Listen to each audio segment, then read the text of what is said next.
नमस्कार शेतकरी मित्रांनो, विघ्न अर्थ ॲग्रोमध्ये स्वागत आहे. तर शेतकरी मित्रांनो, तुम्ही बघू शकता आपण आज जे बनवलं ते व्हर्टिकल ब्लोअर बनवलंय. याद्वारे काय होतं, जे फळबागा असतात फळबागामध्ये जे आपण फॅनवाला ब्लोअर वापरतो त्याच्यामुळे काय होतं, पाण्याची जास्त नासाडा होते आणि झाड म्हणावं तसं ओलं होत नाही.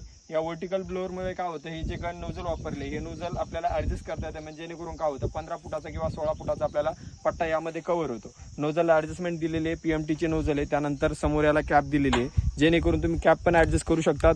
त्याच्यानंतर नोझलला समोर टाळी दिली म्हणजे काय होतं, तिचं होल ॲडजस्टमेंट असतं. त्यामुळे आपल्याला पाण्याचा वापर किती करायचा यावरती आपण ठरवू शकतो. त्याच्यानंतर हे जे काही नोझलची स्पेसिंग आहे, ही स्पेसिंग आपण कमी जास्त करू शकतो. सध्या आपण 2 फूट ठेवलेली आहे, आपण 2.5 करू शकतो, 1.25 करू शकतो, जशी वाटली तशी ॲडजस्टमेंट. त्यानंतर याला टापलिंग दिलेलं आहे, म्हणजे तुम्ही स्पीड याचा कमी जास्त करू शकतात. स्पीड कमी जास्त करण्यासाठी आपल्याला इथे एक आपण नट दिलेला, हा नट काढून आपण या वूलमध्ये ॲडजस्ट केलं तर आपला स्पीड खाली कमी जास्त करण्याचा स्पीड कमी जास्त होतो. त्यानंतर तर शेतकऱ्याची बॅग जी आहे 8 फुटापर्यंत होती, म्हणून